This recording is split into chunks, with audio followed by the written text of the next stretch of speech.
पहले मास्टर जैसे बालक को हाथ पकड़ करके लिखवाता है काखा गाघा, फिर एक दिन वो पूरा का पूरा शब्द पढ़ लेता है।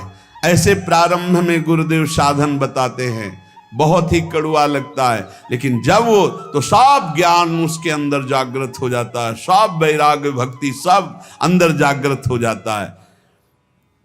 क्या जुगनू कभी सूर्य की तेज की समानता कर सकती है? अन्य जितने साधन है सब जुगनू वो भी चमकते हैं, और सूर्य है नाम, नाम की समानता कोई अन्य साधन नहीं कर सकता। इसलिए सूर्य स्वरूप भगवान के नाम का निरंतर गाय, अन्य साधनों की तरफ दृष्टि मत दो। अखिल जगत महासुख से पूर्ण नजर आएगा जिस समय निरंतर नाम चलेगा। लीला मात्र भगवान का ये माया क्षेत्र है, एक लीला मात्र। ऐसे तर जाओगे तुम्हें समझ भी नहीं पड़ेगा, सुख पूर्वक संसार से तर जाओगे। इस माया जाल से समाप्त होने के लिए तुकाराम जी कह रहे हैं, केवल मुख से तुम नाम उच्चारण करो, भवबंधन अपने आप छिन्न भिन्न हो जाएगा। केवल नाम उच्चारण करो। ये बड़े बड़े महापुरुषों के वचन हैं। भाव सिंधु से पार हो जाओगे बिना प्रयास के, सुख पूर्वक यदि नाम जप करोगे। नाम जप की रुचि और बढ़े, इसीलिए ठाकुर सेवा का सौभाग्य मिला है। जैसे जैसे हृदय पवित्र होगा अपने आप नाम जप स्फुरित होने लगता है। तो जब ठाकुर सेवा का तुम्हें अवसर मिले तो जरूर दौड़ भागो, क्योंकि वो नाम जप में प्रीति बढ़ाएगा। ठाकुर सेवा, श्री जी की सेवा, ये तुम्हारे भजन की वृद्धि कर देगी। इसमें कभी ऐसा मत सोचो कि एकांत में बैठकर अगर मैं नाम जप करता तो ठीक था, ये हमको तो सेवा में लगना। सेवा से नाम जप की प्रीति और बढ़ती है। अगर देवालय में सेवा मिले या अपनी कुटिया में ठाकुर सेवा विराजमान करके मिले, देखो भाट की तरह उनकी स्तुति करो और तुच्छ नीच भाव रखकर अपने को उनकी सेवा में लगा दो, तो तुम्हारे हृदय में नाम सतत चलने लगेगा। जैसे सूतमागध बंदी जन राजा का गुण गाते हैं, ऐसे दैन्य होकर के प्रभु के गुण गाओ। देखो ना बड़े बड़े महापुरुषों के, सूरदास जी के अश्रु चल रहे, पद गा रहे, ठाकुर जी बैठे सुन रहे। ये भगवत मार्ग है, प्रेमियों का मार्ग है। इसमें अलग दैन्य भाव होकर पद गायन कर रहे और एकदम अपने को नीच समझ करके प्रभु की सेवा में लगे। बड़ी कृपा है जो हमसे सेवा करवा रहे हैं, नहीं तो पापाचरण भी तो शरीर से हो सकते हैं। दो बातें यदि हो रही तो तुकाराम जी कह रहे हैं कि नाम जब बहुत शीघ्रता से निरंतर चलने लगेगा। यदि श्री जी की सेवा और श्री जी के गुणों का गायन, लीला गायन दैन्य होकर, जैसे राजा के सामने कुछ चंद धन के लिए सूतमागध बंदीजन उनका जस गाते, ऐसे हम प्रेम के लिए अपने आराध्य देव का जस गाते हैं। श्री तुकाराम जी कह रहे हैं कि बड़े बड़े देवता भी इच्छा करते कि मृत्यु लोक में मानव देह में हमारा जन्म हो जाए, तो हम ऐसा भजन करेंगे कि भगवान को प्राप्त कर लेंगे, स्वर्ग से भी ऊंची स्थिति प्राप्त कर लेंगे। और तुम मृत्यु लोक के भोगों में फंसकर भगवान को छोड़ रहे हो। तुकाराम जी कह रहे स्वर्ग के देवता इच्छा करते कि कभी भगवान हम पर कृपा करें, हमें मृत्यु लोक में मानव देह दे दे जिससे मैं भजन करके भगवान को प्राप्त करूं, और तुम मृत्यु लोक के भोगों में भगवान के भजन को छोड़ रहे हो। स्वर्ग के देवता स्वर्ग और स्वर्ग के भोग छोड़कर मृत्यु लोक में मानव देह में आकर भजन करके भगवान को प्राप्त करना चाहते हैं। आपको सहज में अवसर मिला मानव देह, अब मृत्यु लोक के भोगों में फंस करके नाम जप मत छोड़ो। इंद्रियां ये कलह करती ही रहेंगी यदि भगवत प्राप्ति नहीं हुई थी। मुझे ये भोग भोगना है, नेत्रेंद्री कहेगी मुझे देखना है, श्रवणेंद्री कहेगी मुझे सूंघना है, जनेंद्री कहेगी मुझे भूंगना। ये सब इंद्रियां, घ्राणेंद्री सूंघने की तरफ, श्रवणेंद्री सुनने की तरफ, भोग इंद्रियां भोगने की, कितनी कलह है। ये कलह तब तक बनी रहेगी जब तक भगवत प्राप्ति नहीं होगी। कल एक प्रश्न कर रहे थे कि मैं बैंक में ऑफिसर हूं, मेरी कामना थी कि मैं एक बड़ा पदाधिकारी बनूं, तो बन गया, लेकिन मुझे शांति क्यों नहीं मिली? मैं अधिकारी हूं, मेरे पास सब भोग सामग्री जो मैंने कामना की थी सब, फिर भी मन अशांत क्यों रहता है? होगा एक ही कारण है, मन को विश्राम भगवान के चरणों से ही मिलेगा। तब लग कुशल न जीव को, सपने हो मन विश्राम, जब लग भजत न राम को, शोक धाम तज काम। कह रहे हैं यहां तुकाराम जी, इंद्रियां परस्पर कलह करती रहेंगी जब तक भगवत साक्षात्कार नहीं होगा। जब इंद्रियों में अशांति, मन में अशांति, तो तुम्हें शांति का कैसे अनुभव हो जाएगा? देखो, बहुत ज्ञान की बात, तुम शरीर के रोम गिन सकते हो, लेकिन भगवान की विभूतियों को नहीं गिन सकते। और जब तुम नाम जप करोगे तो सारी विभूतियां आप पर कृपा करेंगी, सारी विभूतियां आप पर कृपा करेंगी। मेरी जिससे प्राप्ति होती है वो शुद्ध पुण्यात्मा होता है। शुद्ध पुण्यात्मा वही है जिसके मुख में मेरा नाम होता है। तुकाराम जी कह रहे हैं, श्री भगवान कह रहे हैं, मेरी जिससे प्राप्ति होती है वो शुद्ध पुण्यात्मा होता है। शुद्ध पुण्यात्मा कौन होता है? जिसके मुख में मेरा नाम होता है, जो मेरा अनन्य गति का होता है, उसी को प्रेम प्राप्त होता है। और जो मेरे नाम का अनन्य हो जाता है, उसे मेरी अनन्य गति प्राप्त होती है। पकड़ो, महापुरुषों के वचनों को पकड़ो, सब नाम है, सब नाम। जैसे गर्भिणी स्त्री को परोसा गया तो उसको जब तृप्ति हुई तो गर्भस्थ बालक को पुष्टता अपने आप प्राप्त हो जाती है। ऐसे ही जब भक्त प्रसन्न हो जाता है तो भक्त के हृदय में विराजमान भगवान अपने आप संतुष्ट हो जाते हैं।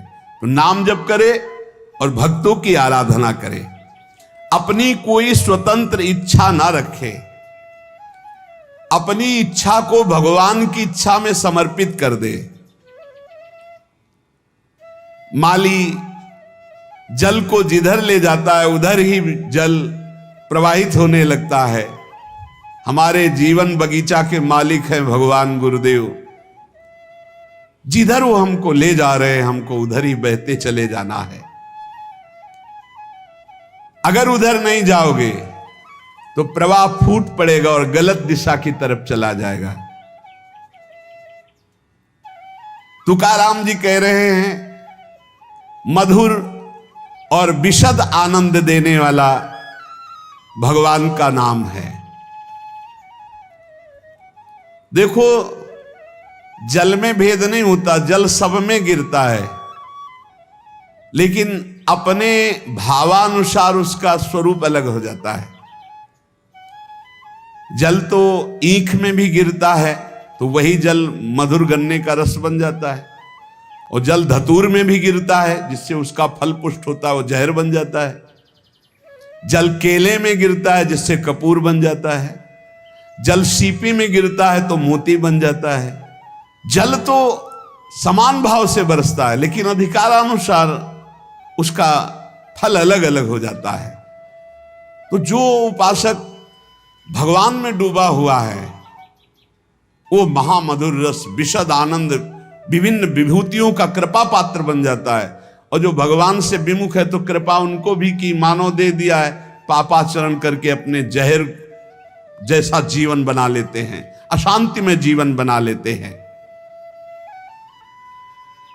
चित्त मगन होकर के जब नाम गुणगान करता है, जब वाणी कंठ अवरुद्ध होने लगता है, शरीर में रोमांच हो जाता है, आंखें अधकुली और अश्रु वर्षा होने लगती है, शरीर में आनंद की लहर तरंगायमान होकर कंपायमान शरीर को कर देती है, ऐसा जब सुख प्रकट होता है तो जीव की जीव दशा नष्ट हो जाती है और वो भगवत स्वरूप हो जाता है।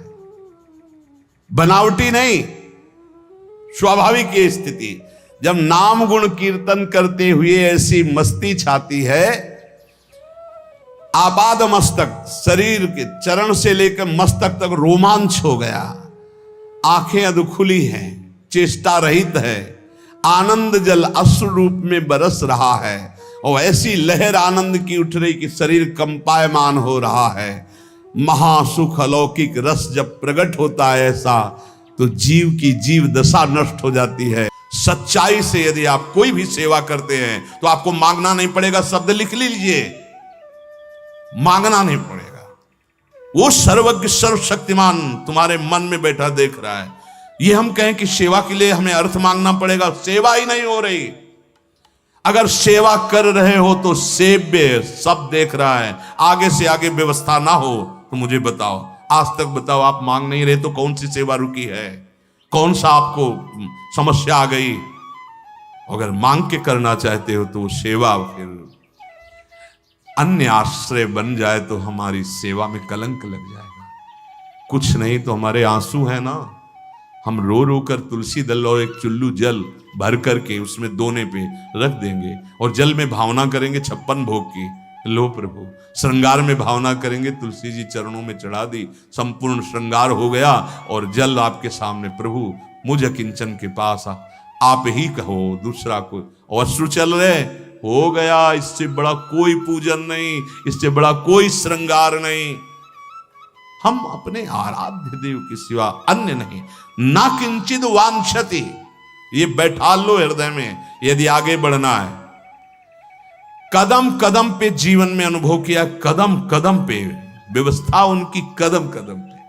अरे कर तुम अकर तुम अन्यथा कर तुम सर्व सामर्थ्यशाली।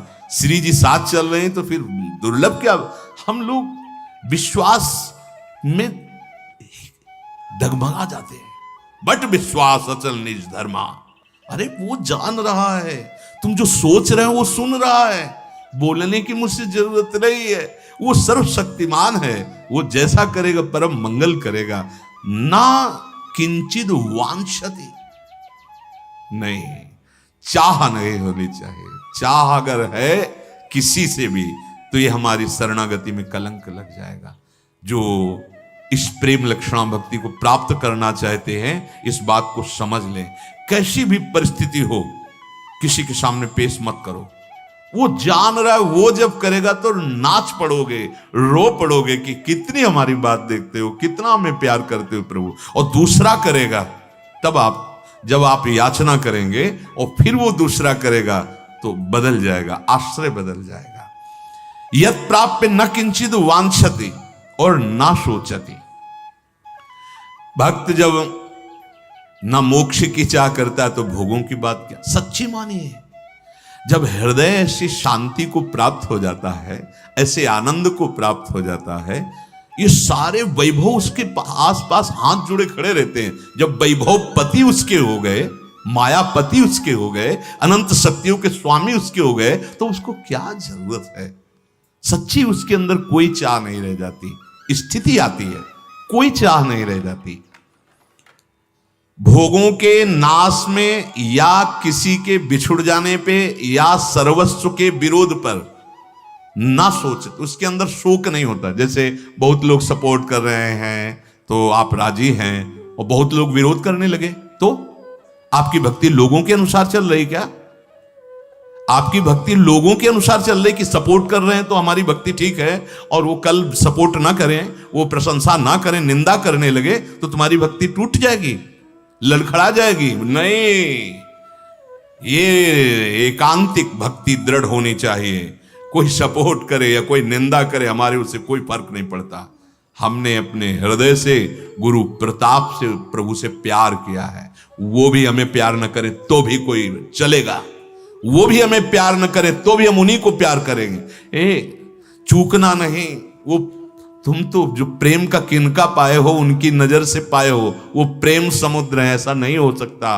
वो प्रीति की रीति रंगीलो ही जाने, वही जानते हैं प्रेम का कैसे निर्वाह किया जाता है। वही नंददास प्रभु छवि विलोकत, प्रीति के प्रतिपाल, प्रीति के प्रतिपाल।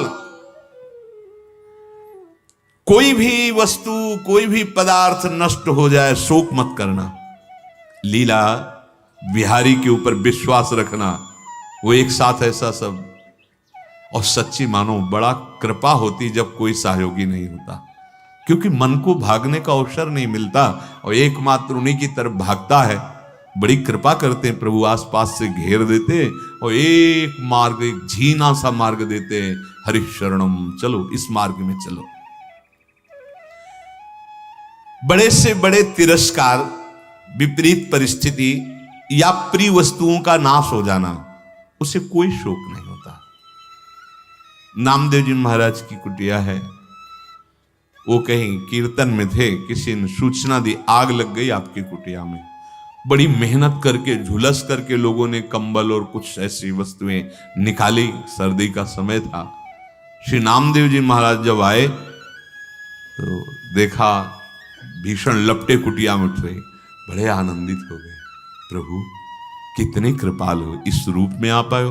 बोले देखो बड़ी मेहनत करके कंबल बचाया। बोले लाओ लाओ, और झोंक दिया कंबल, जो जो सामग्री बचाई थी अरे प्रभु आए हैं, पाले पाओ प्रभु पाओ। वो लोगों ने कहा इतनी मेहनत करके निकाला, और सब नाराज अंदर से, मतलब असंतुष्टता हुई कि इतना झुलस करके निकाला, वो सामग्री सब उसी में फेंक दिया। ठीक है, अब शाम तक सब जल गई और 2-3 घंटे 4 घंटे में, सर्दी का समय था, राख शीतल, हल्का सा थोड़ा सा तो वही राख फैला के उसी में लेट गए। बड़ी कृपा प्रभु आपकी, बड़ी कृपा, एक शब्द नहीं और निकला, बड़ी कृपा। अब प्रभु ने रुक्मिणी जी से कहा कि अब हमको रजाई अच्छी नहीं लग रही, क्योंकि नामदेव जी को अभी थोड़ा नीचे से गर्मी महसूस हो रही थी तो नींद आ गई, अब तो वो भी ठंडा होने जा रहा है। नहीं नहीं चलो। बोले चलो प्रभु आप आदेश करो, कौन से भुवन की रचना कर दें। रुक्मिणी जी महालक्ष्मी है, महामाया, एक संकल्प से अनंत ब्रह्मांड बनाने की सामर्थ्य रखती है, भगवान की शक्ति है, भगवान का सामर्थ्य है वो। हाँ प्रभु बोलो कौन से लोक की रचना। बोले लोक की रचना नहीं, कुटिया की रचना करनी, और वो भी पूरे विश्व से सुगंधित तृण लाए जाए, सुगंधित चंदन की लकड़ी, ऐसे ऐसे पत्ते जिनमें सौरभ हो, तेजस्वी हो और कभी नष्ट ना हो। बोले प्रभु ये तो गरुण जी को सेवा दी जाए। गरुण जी उनके लिए तो वो तो मन से भी अधिक वेगशाली, वायु से वेगशाली मन है, और मन से भी वेगशाली कई गुना गरुण जी है। देर न लगी आगे, रुक्मिणी जी ठाकुर जी पार्षद, ऐसी सुंदर कुटिया, पर्ण कुटी, सौरभ ही सौरभ, आनंद ही आनंद, और अपना पीतांबर ठाकुर जी नामदेव जी को उड़ा दिया। नामदेव जी तो सोए थे जली हुई राख के ऊपर, और जब जगे तो देखा कोई हर्ष नहीं हुआ। जानते मेरे स्वामी का सब लीला विलास है, पीतांबर बहुत गले से लगा, हम समझ गए। अब गांव के लोग जो वहां से रास्ता था तो निकले तो देखा सौरभ, पूरे गांव के लोग आ गए। अरे नामदेव जी रातों रात इतनी सुंदर कुटिया बनवा ली, हम भी बनवाएंगे। कौन से कारीगर के द्वारा बनवाया, कितनी फीस लगती है। बोले फीस तो कुछ नहीं लेते, फिर अरे तब तो बुलाओ। बोले बुला भी देंगे, पहले ऐसा करो सब सामान घर में पैक करके आग लगा दो। सब सामान घर में रख के, और जो भी ऊपर ओढ़े हो ये सब फेंको और आग लगा दो, और फिर उसी राख पे सो, कुटिया बन जाएगी। किसकी ताकत है ऐसे आग लगा दे। तो ना सोचती, जो भगवान का अनन्य प्रेमी होता है, बड़ी से बड़ी हानि हो जाने पर उसे शोक नहीं होता, क्योंकि पता है मेरे प्रभु की एक भ्रकुट इशारे में अनंत ब्रह्मांडों का सृजन हो गया, ये मेरा घर, ये मेरी वस्तु क्या। कल एक अच्छे उपासक थे, वो कह रहे थे, गृहस्थ धर्म के थे, कि मैं बहुत धर्म पूर्वक और भजन में चलता हूं, पर लगभग मुझे असफलता ही हाथ लगती है, तो ये कब तक चलेगा। निराश नहीं होना, उनको उदाहरण में बता, निराश नहीं होना। तुम धर्म से चल रहे हो, भगवान का भजन कर रहे हो, तुम्हारा मंगल होना है, इसलिए तुम्हारे पाप बड़ी शीघ्रता पूर्वक नष्ट किए जा रहे हैं। लौकिक असफलता कोई असफलता नहीं है। अगर नाम जप चल रहा है, धर्म से चल रहे हो, तो तुम परम सफलता को प्राप्त हो रहे हो। और नाम जप